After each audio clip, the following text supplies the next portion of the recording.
5 years. This is J. Swami, Assistant Professor of Zoology. Today we are going to discuss the most important endocrine gland, that is pituitary gland. Pituitary gland is the master gland of endocrine system. This is the master gland of the endocrine system. It is also known as hypophysis. It is also known as hypophysis. That is, hypo means below, physis means brain. It is located just below the brain. Pituitary is a pea-sized stalked gland present at the lower part of the hypothalamus.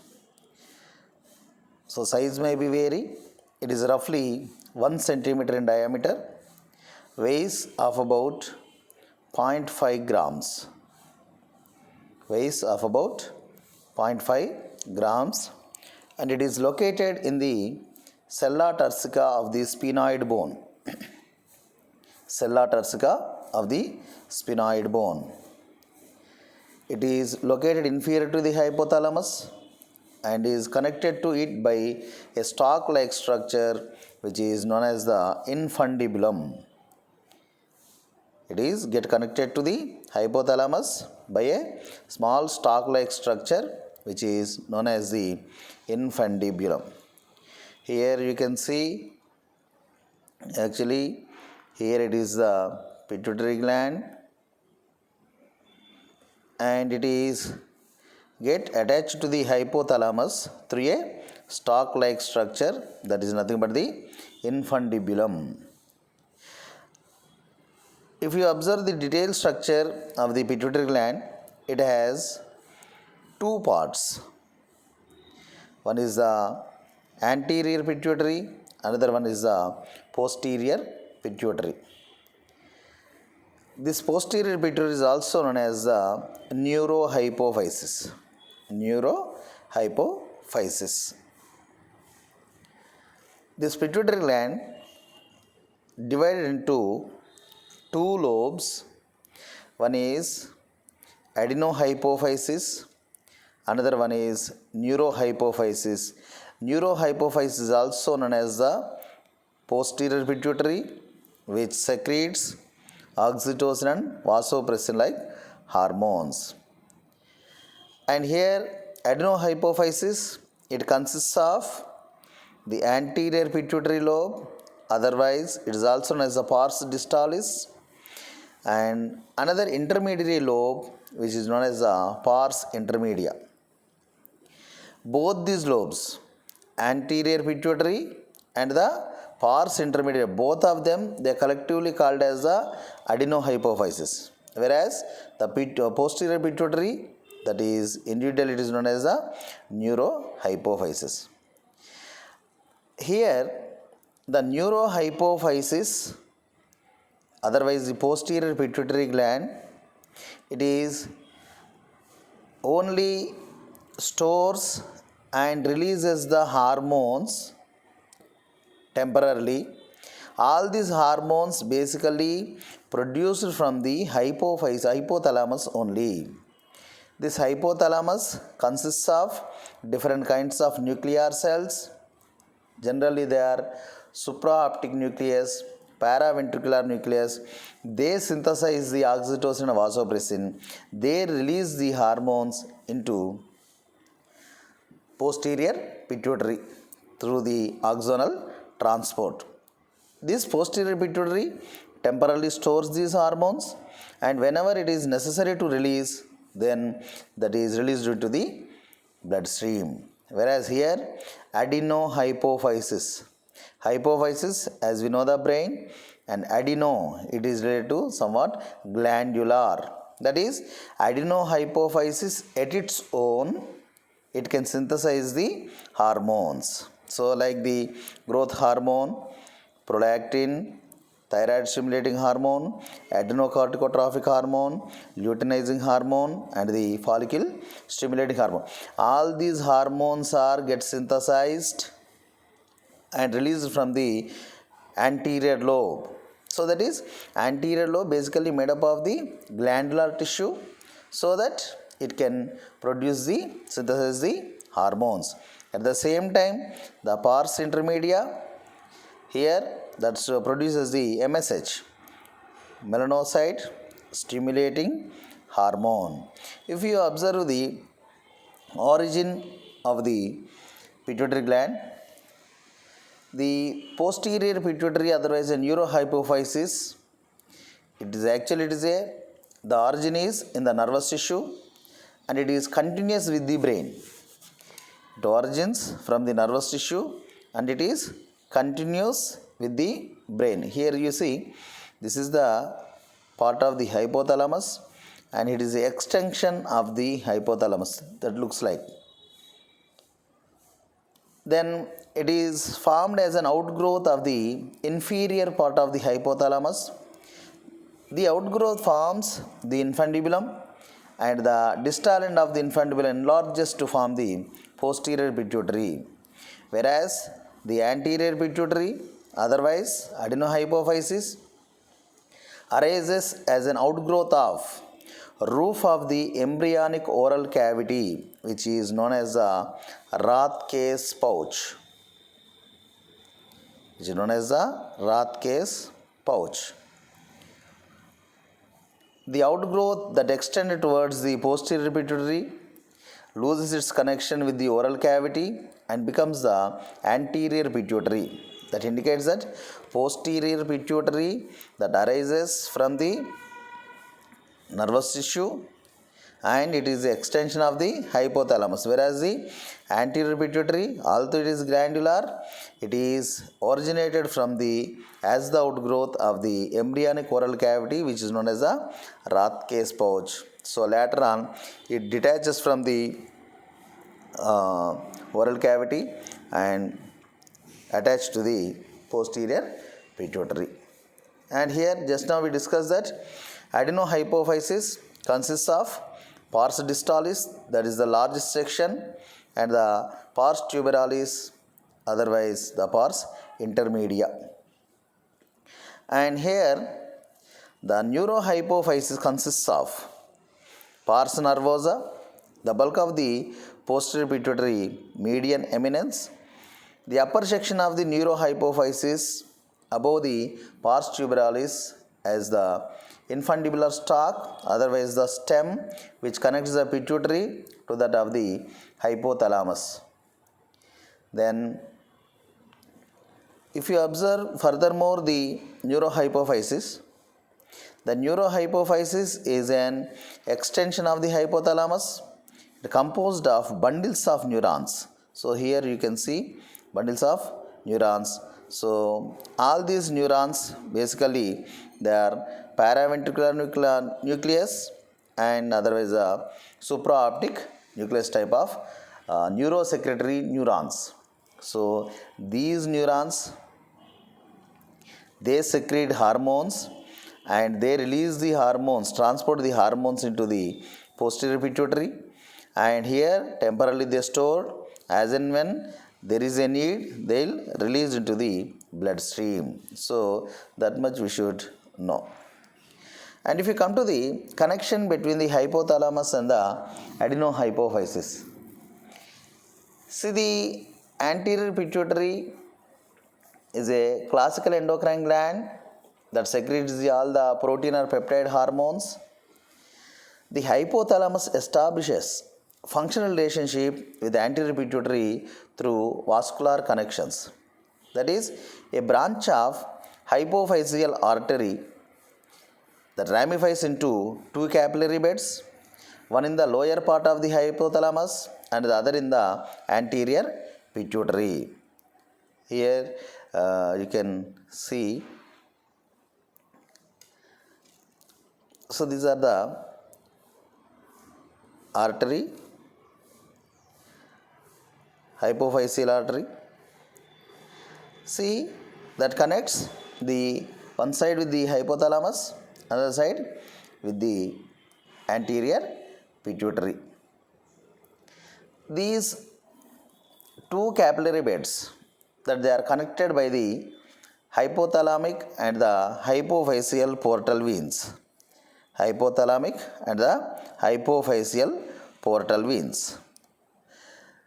The neurosecretory cells of the hypothalamus secrete hormones into the hypothalamic capillary bed. The portal veins transport these hormones directly into the anterior pituitary capillary bed. The hormone molecules make contact with glandular endocrine cells of adenohypophysis and regulate the synthesis and the release of pituitary hormones. That is, the release of pituitary hormones is under the control of the hypothalamus.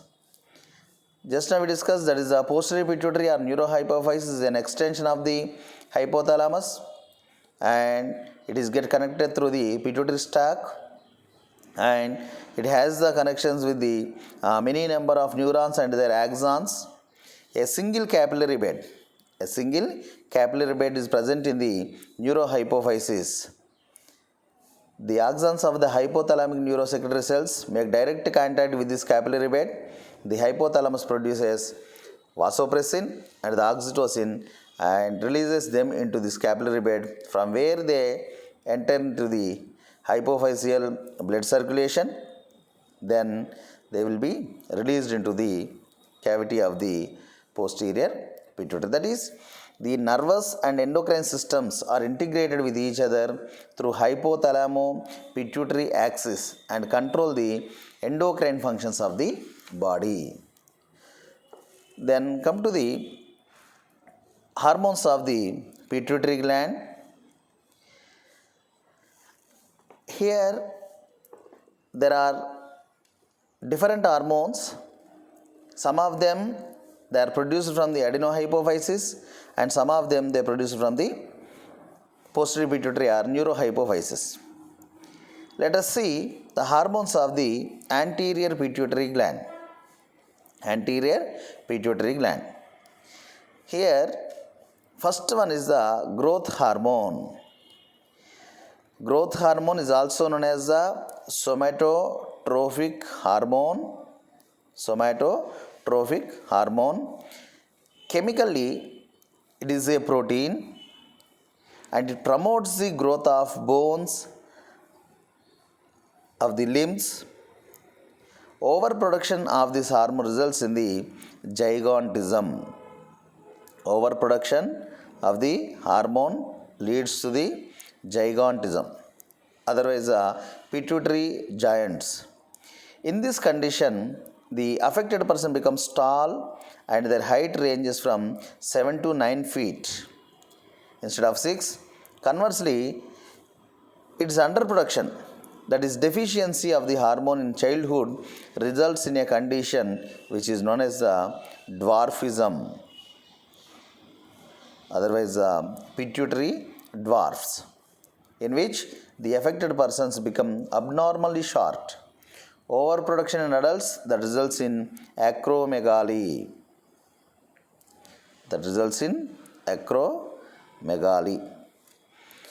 In the childhood, the overproduction, gigantism.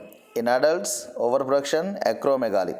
If it is less secretion, deficiency, that leads to the dwarfism. So these are very, very important in the competitive examination point of view.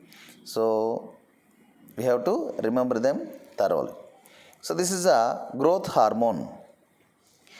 Then coming to the thyroid stimulating hormone or TSH, otherwise the thyrotropin hormone.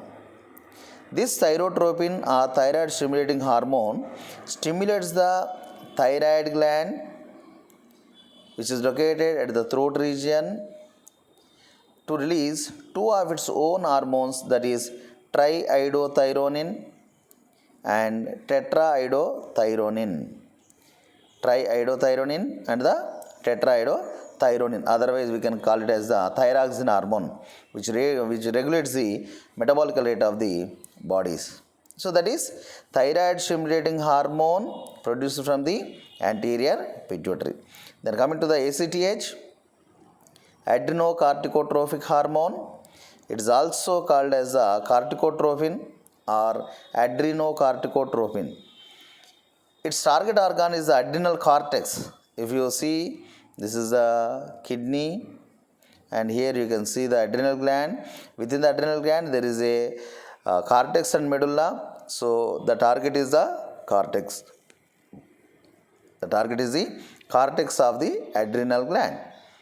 So it reaches the adrenal gland cortex, stimulates the production of number of steroid hormones like the cortisone, cortisol, corticosterone. So that show various effects that is discussed in the while we discuss the adrenal gland. We will go deeper discussion of the gland and its hormones.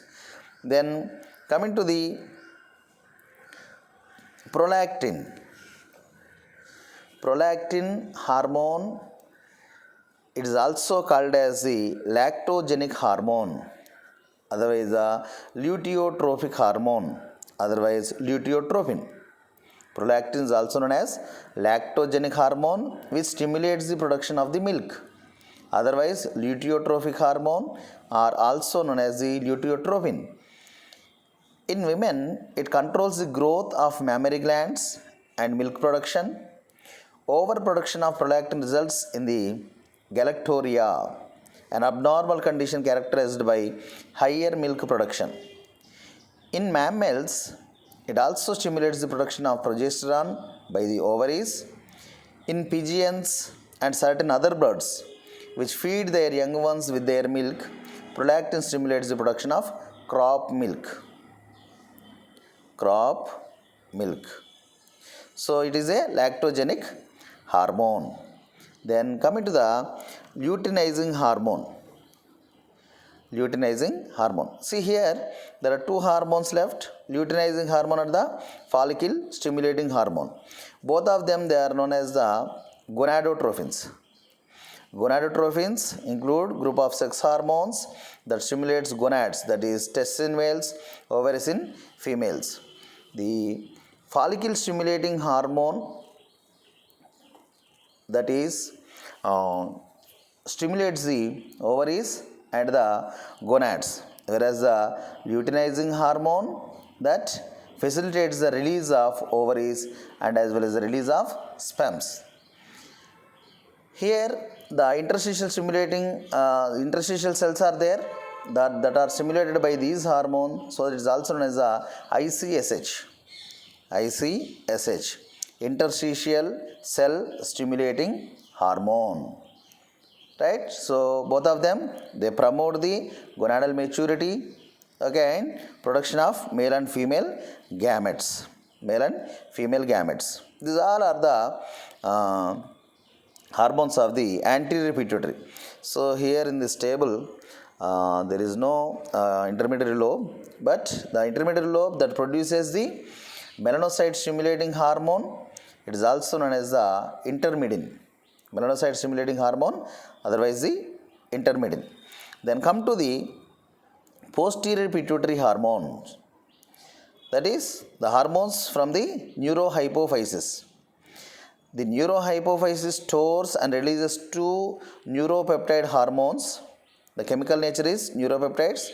They are oxytocin and the vasopressin. Vasopressin is also known as antidiuretic hormone, ADH. Antidiuretic hormone. Right? These hormones are produced by the neurosecretory cells of the hypothalamus and delivered to neurohypophysis through their axons. Then the neurohypophysis releases them into the blood as and when it is necessary for the individual.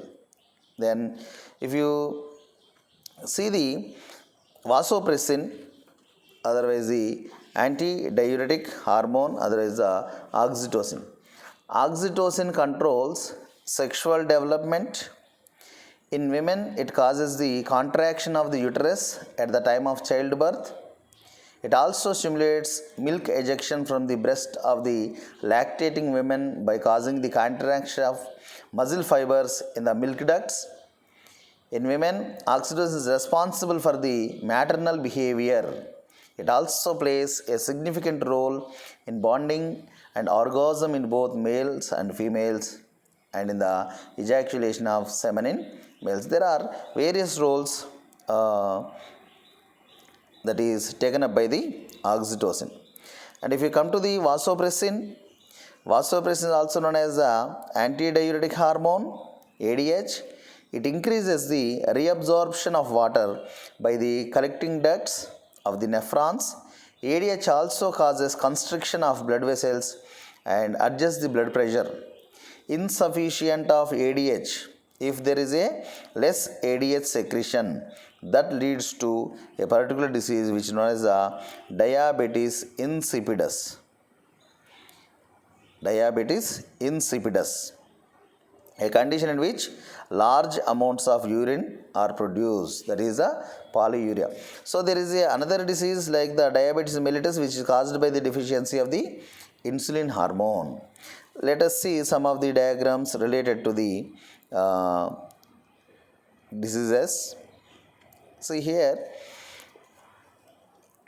you can see the thyroid stimulating hormone from the anterior pituitary stimulates the thyroid. Adenocorticotrophin hormone stimulates the adrenal cortex. FSH and LH, they act upon the ovaries and as well as the testes. And growth hormone, it shows its effect on the bones and the muscles. And prolactin, it shows its effect on the mammary glands, whereas the hormones from the posterior pituitary, so this is the posterior pituitary, oxytocin, it shows its effects on the uterus and as well as the milk glands. Then antidiuretic hormone, that shows its effect on the nephrons, kidneys. So these are the various hormones of the pituitary gland and their target organs. So here we will see the diseases related to the growth hormone, pituitary dwarfism. So due to the lack of the growth hormone, then pituitary gigantism, overproduction of the growth hormone, acromegaly. So excess growth hormone in adult, bones of hands, feet and face increase in size, and diabetes and large internal organs. Then this is a lack of feedback or pituitary tumor. See here you can compare overproduction of the growth hormone, hypersecretion of growth hormone, gigantism, 8 feet 1 inch. The height is 8 feet 1 inch. Then hyposecretion, less secretion of growth hormone leads to dwarfism. So 2 feet 5.37 inches. 2 feet 5.37 inches. So this is the difference. And acromegaly, it is seen in the adults due to the excessive secretion of the growth hormone that stimulates the insulin growth factor 1 of the liver. No negative feedback with tumor. Overgrowth of bones and soft tissues. Bones are unable to grow longer. Instead of that, grow thicker and wider. So it may happen in a very rare condition. 3 out of million people may get affected. So there is a equal probability to get infected by both the males and the females. And coming to the posterior pituitary, just now we discussed, these are the structures of oxytocin and the vasopressin. These are the octopeptides. So oxytocin, it is produced from the neurohypophysis, and how it shows its action on the pregnant uterus. At the end of the pregnancy, the secretion of these two hormones that decrease suddenly and the secretion of oxytocin increases. See here, due to the increased oxytocin, it causes the contraction of uterus walls and helps in the expulsion of the fetus during the labor pains. So this is a best example for the neuroendocrine reflex, otherwise positive feedback mechanism. So it is also showing its effect on the non-pregnant women. Action of oxytocin on non-pregnant uterus is to facilitate the transport of sperms through female genital tract up to the fallopian tube by producing the uterine contraction during the sexual intercourse. Then action on mammary glands. So nowadays we are seeing the news in the newspapers, that is the she buffaloes, otherwise the cows, they are get injected to produce more milk with the oxytocin. So what is the mechanism of action of the oxytocin on the mammary glands? Whenever you have the oxytocin, that causes the ejection of milk from the mammary glands. And also oxytocin causes contraction of the myoepithelial cells and flow of milk from the alveoli of mammary glands to the exterior through duct system and the nipples. The process by which the milk is ejected from alveoli of mammary gland is called as the milk ejection reflex or milk let down reflex. It is one of the neuroendocrine reflexes. Then the vasopressin, antidiuretic hormone, that decreases the urine production, decreases sweating, increases the BP. Then if there is a dehydration, ADH is released. Overhydration, ADH is inhibited. And come to the small lobe, which is get in contact with the anterior pituitary, that is the intermediary lobe, the pars intermedia.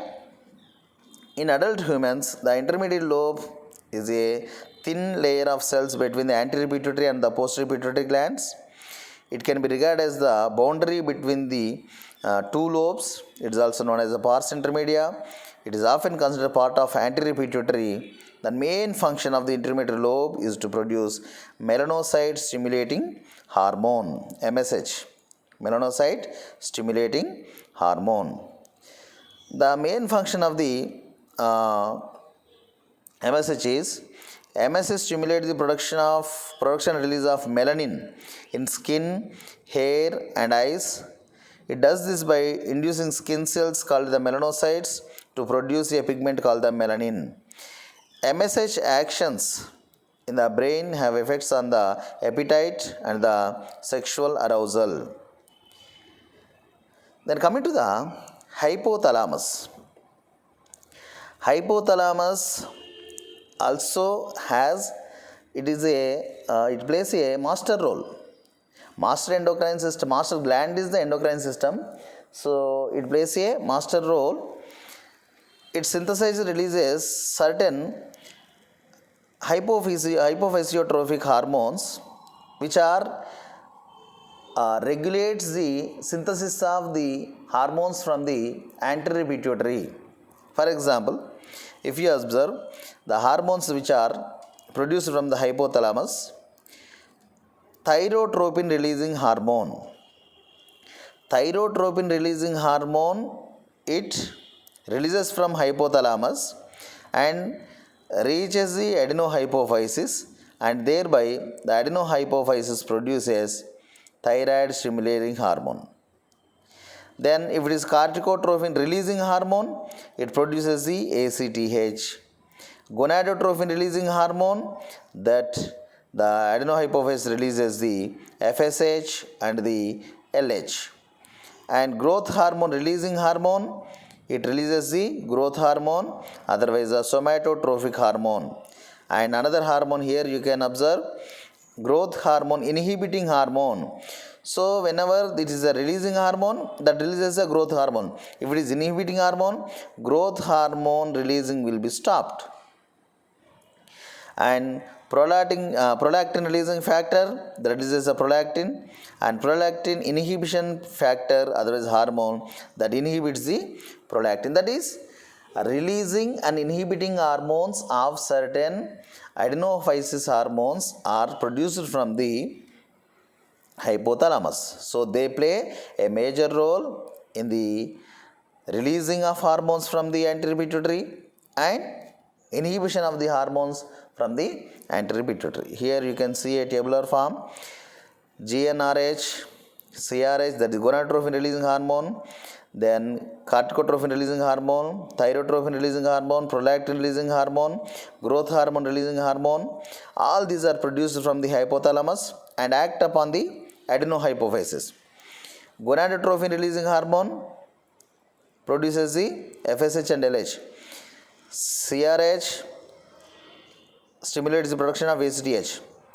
Thyroid stimulating hormone, prolactin, growth hormone. So here these two are produced from the hypothalamus directly and stored here as and when they are in need, they are released into the bloodstream. So finally, this gonadotrophin releasing hormone indirectly shows its effect on the gonads, corticotrophin releasing hormone adrenal cortex, thyrotropin releasing hormone thyroid gland, prolactin releasing hormone mammary glands, growth hormone releasing hormone on all the body parts. So this ADH shows its effect on the kidney and oxytocin on the uterus and the mammary glands. This is the relation between hypothalamus and the pituitary glands. So here, if hypothalamus produces a releasing hormone, it turns on the synthesis of other hormones from the anterior pituitary. If it produces inhibiting hormones, it turns off the synthesis and release, and thereby here there is a interrelationship in between hypothalamus and the anterior pituitary. So at a glance, at the end of the session, we will see here there is a hypothalamus, infundibulum, neurosecretory cells of the hypothalamus, anterior pituitary, posterior pituitary. The anterior pituitary produces growth hormone. It shows effects on the bone, ACTH, adrenal cortex, TSH, thyroid gland, and gonadotrophins like the FSH and LH, and testis and ovary, and the prolactin hormone on the mammary glands. Whereas the posterior pituitary that produces ADH that shows its effects on kidney and oxytocin and both on the mammary glands and as well as the smooth muscles of the uterus. So these are the all are the here we missed one thing, that is intermediate lobe melanocyte stimulating hormone. Melanocyte stimulating hormone. These all are the hormones of the pituitary and their effects on the target organs. Thank you one and all.